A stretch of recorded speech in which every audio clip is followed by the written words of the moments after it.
पर 186 रन बनाए हैं टीम इंडिया ने और 187 का टारगेट जो दिया है जिम्बाब्वे के लिए काफी मजबूत स्थिति में नजर आ रही है और ऐसे में भारत को जीत हासिल करने में कोई परेशानी नहीं होनी चाहिए। लेकिन कपिल, बड़ा सवाल यह खड़ा होता है कि केएल राहुल जो है उन्होंने 2 हाफ सेंचुरी वाली इनिंग्स खेली है, बहुत अच्छी बात है, लेकिन टीम इंडिया की बल्लेबाजी में अभी भी बहुत कमजोरी नजर आ रही है।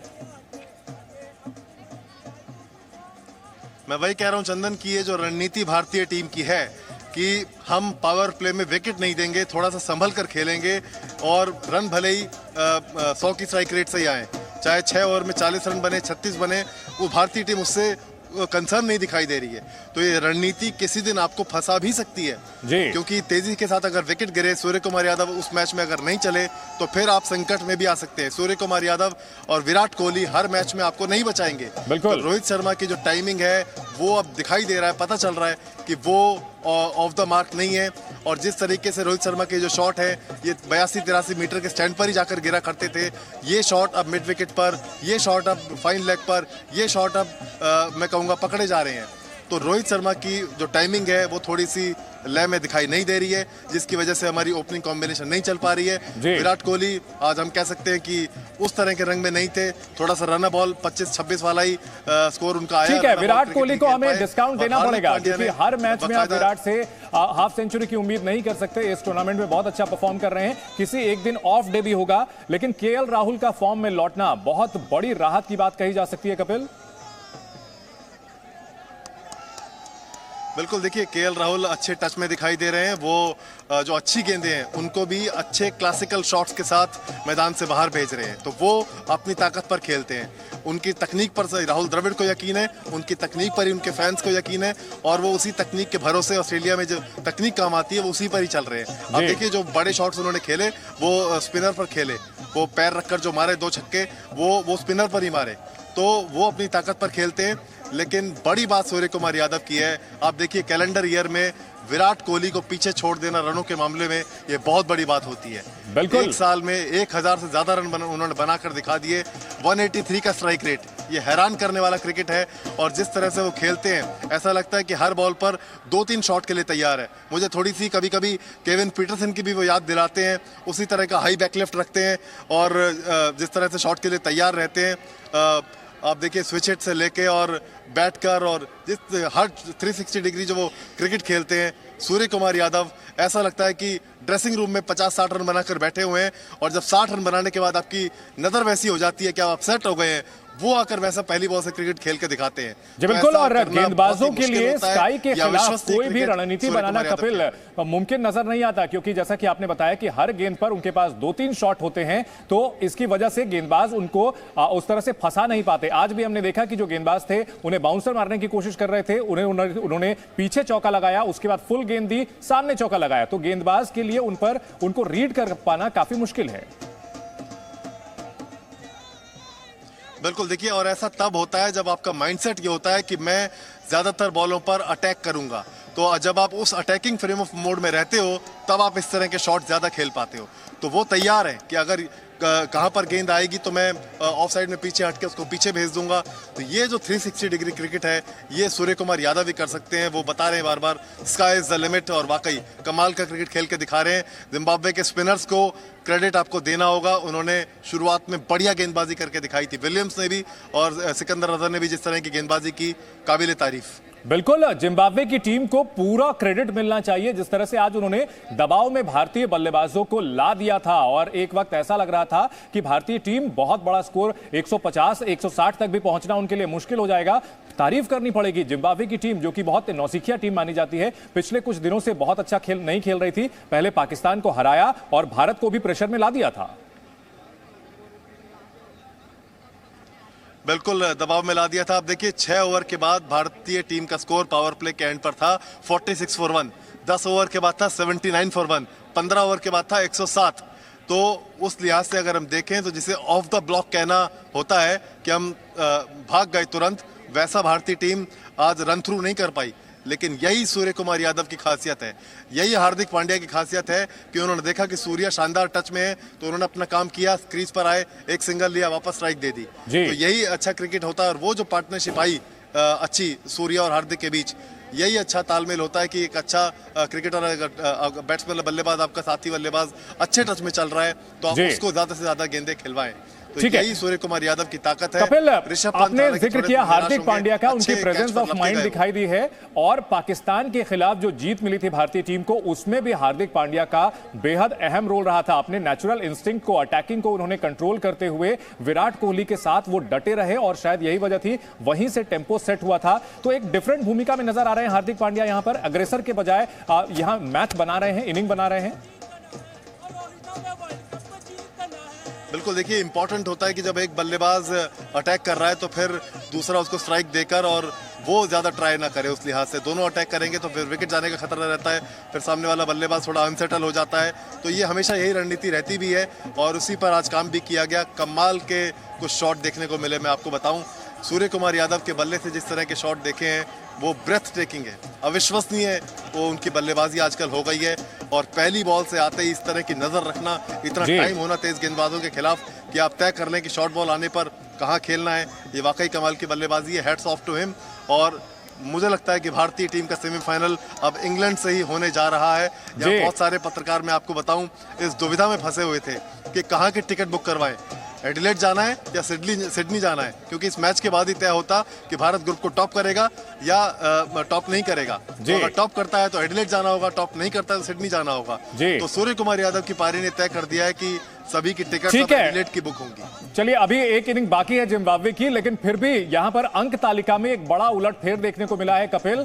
अब पॉइंट्स टेबल पर पाकिस्तान टॉप पर पहुंच चुका है। पाकिस्तान, जो कि ऐसा लग रहा था कि बाहर हो चुका है, लेकिन पाकिस्तानी फैंस ने उम्मीद नहीं छोड़ी थी और अब पाकिस्तान ग्रुप 2 में टेबल टॉपर है, क्योंकि 5 मैचेस में उनके 6 पॉइंट्स हैं, भारत के भी 6 पॉइंट्स हैं, लेकिन रन रेट में पाकिस्तान बेहतर है कपिल। और ऐसे में भारत पाकिस्तान फाइनल की भी उम्मीदें लोग लगा बैठे हैं। बिल्कुल, आप सही कह रहे हैं। पाकिस्तान की रन रेट भारत से हमेशा से बेहतर थी और क्योंकि पाकिस्तान के 4 पॉइंट थे इसलिए वो पॉइंट टेबल में नीचे था, लेकिन पाकिस्तान की रन रेट बेहतर हुई थी और आज बांग्लादेश से जीतकर उसके पॉइंट 6 हो गए, इसलिए अब वो ही नंबर 1 है। लेकिन 1.5 घंटे बाद ये दोबारा बदल जाएगा ये चार्ट और भारत 8 पॉइंट के साथ उम्मीद करते हैं कि एक बार फिर से टॉप पर पहुंचेगा और इंग्लैंड के खिलाफ ही हमें खेलना होगा। लेकिन उससे पहले अब ये 20 ओवर बढ़िया करके दिखाने होंगे भारतीय गेंदबाजों को। ये जो चैलेंज मिला है अब तो जिम्बाब्वे को रोक कर दिखाना होगा। बिल्कुल, और अगर बात करें इस टूर्नामेंट की, इस वर्ल्ड कप की कपिल, तो उन छोटी टीमों की तारीफ करनी होगी। नीदरलैंड्स हो, जिम्बाब्वे हो, आयरलैंड हो, अफगानिस्तान हो, इन टीमों ने रन फॉर द मनी जो कहते हैं, बड़ी टीमों को, दिग्गज टीमों को जो कोई चांस नहीं दे रहा होगा कोई भी क्रिकेट पंडित, उनको न सिर्फ हराया है बल्कि नाको चने चबवा दिए हैं। बिल्कुल, आप देखिए वो जिस तरह की आज कैच वंदे मर्म ने पकड़ी है दक्षिण अफ्रीकी बल्लेबाज की, मैं कहूंगा कि वही शुरुआत थी दक्षिण अफ्रीका के बाहर होने की। कमाल की कैच 1983 में कपिल देव की कैच की याद दिलाई, कितना पीछे की तरफ दौड़े 37 साल के वो हो गए हैं और उसके बावजूद इस तरह की फील्डिंग की है।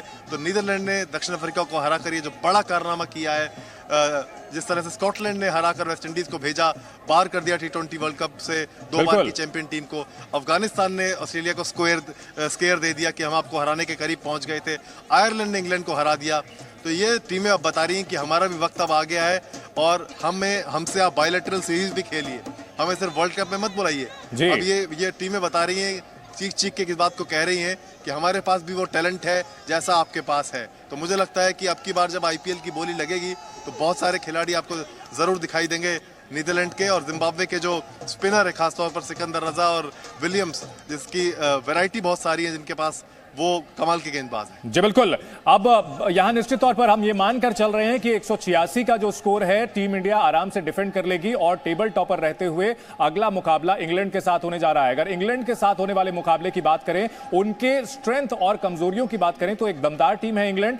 क्या कुछ भारत की रणनीति होनी चाहिए उस मुकाबले के लिए? जीतेगा भाई, जीतेगा। बिल्कुल, देखिए एक तो एडिलेड ओवल का मैदान छोटा है चंदन, स्क्वायर बाउंड्रीज खासतौर पर वहाँ छोटी हैं, तो मुझे लगता है कि इंग्लैंड की बल्लेबाजी हमारे लिए बड़ी थ्रेट होगी। इंग्लैंड की गेंदबाजी को हम एक बार फिर भी उसके खिलाफ हम रन बना सकते हैं, लेकिन भारतीय टीम को तय करना होगा कि कितने रन बनाने हैं, क्योंकि इंग्लैंड की बल्लेबाजी ऐसी है बेन स्टोक्स से लेके एलेक्स हेल से लेके बहुत सारे नाम इंग्लैंड के पास इस तरह के हैं 7-8 नंबर तक जो कमाल की बल्लेबाजी कर सकते हैं, जो मैच को पलट सकते हैं। तो आपको इंग्लैंड के खिलाफ अगर आप यही रणनीति रखते हैं कि हम पहले बल्लेबाजी करेंगे, मुझे लगता नहीं भारत उस दिन पहले बल्लेबाजी करेगा। मुझे लगता है कि अगर टॉस जीतेंगे तो हम चेज करने का फैसला करेंगे, क्योंकि छोटा ग्राउंड है, आप कंट्रोल में चीजें रखना चाहेंगे और चेज करने की हमारी ताकत भी है।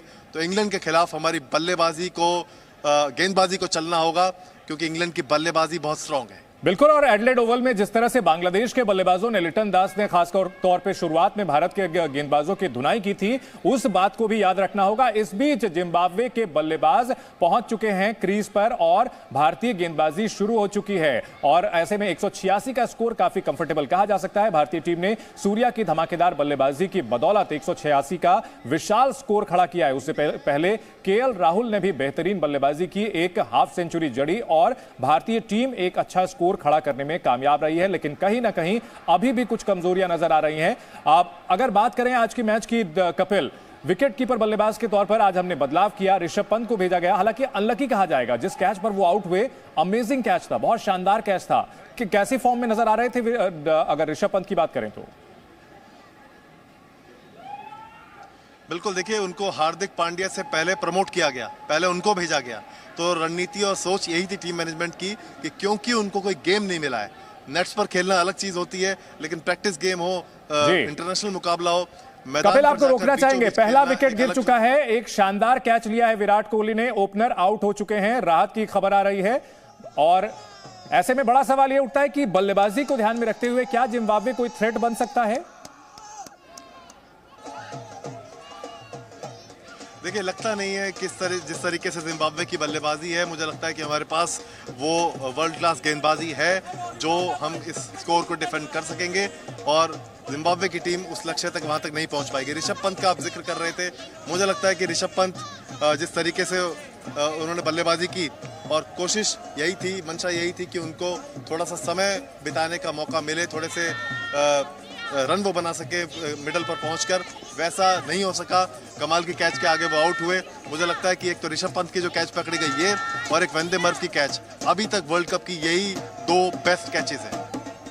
बिल्कुल, तो शानदार बल्लेबाजी की है भारतीय बल्लेबाजों ने आज, खासतौर पर केएल राहुल ने अच्छी ओपनिंग की और उसके बाद सूर्य कुमार यादव ने धमाकेदार बल्लेबाजी करते हुए भारत का स्कोर 186 तक पहुंचाया। और जवाब में अब जब भारतीय गेंदबाज उतरे हैं तो भुवनेश्वर कुमार ने पहले ही गेंद पर विकेट निकाला है। भुवनेश्वर कुमार जो कि बेहतरीन गेंदबाजी कर रहे थे, स्विंग करा रहे थे दोनों तरफ, लेकिन विकेट बहुत ज्यादा उनको नहीं मिल रही थी। तो यहां पर जिस तरह से विकेट लेकर के भुवनेश्वर कुमार ने भी अब अपनी मौजूदगी दर्ज करा दी है। कपिल, भुवनेश्वर जो कि एशिया कप के बाद उन्हें लायबिलिटी कहा जा रहा था, सबसे बड़ी स्ट्रेंथ साबित हो रहे हैं ऑस्ट्रेलिया में। बिल्कुल, देखिए पिछले मुकाबले में भुवनेश्वर की थोड़ी सी पिटाई जरूर हुई। लिटन दास ने जब उनको चार्ज किया तो कहना होगा कि थोड़ा सा कुछ वक्त तक ऐसा लगा कि हमारे पास जवाब नहीं है उनके फायर पावर का, उनके काउंटर अटैक का। तो भुवनेश्वर यकीनन टीम इंडिया के नंबर 1 गेंदबाज पिछले पूरे साल में रहे हैं, लेकिन अर्शदीप ने इतनी शानदार गेंदबाजी करके दिखाई है, खासतौर पर आखिरी ओवर में, खासतौर पर पावर प्ले में, अपनी सटीक लाइन और लेंथ से, अपने यॉर्कर से, वो अचानक से बहुत ज्यादा बढ़िया दिखाई दे रहे हैं। बिल्कुल, तो भारतीय गेंदबाजी पूरी तरह से लय में नजर आ रही है। भारतीय गेंदबाज बेहतरीन गेंदबाजी कर रहे हैं और आज के मुकाबले में भारत की जीत पक्की मानी जा रही है और अब सेमीफाइनल में इंग्लैंड से भिड़ने की तैयारी है।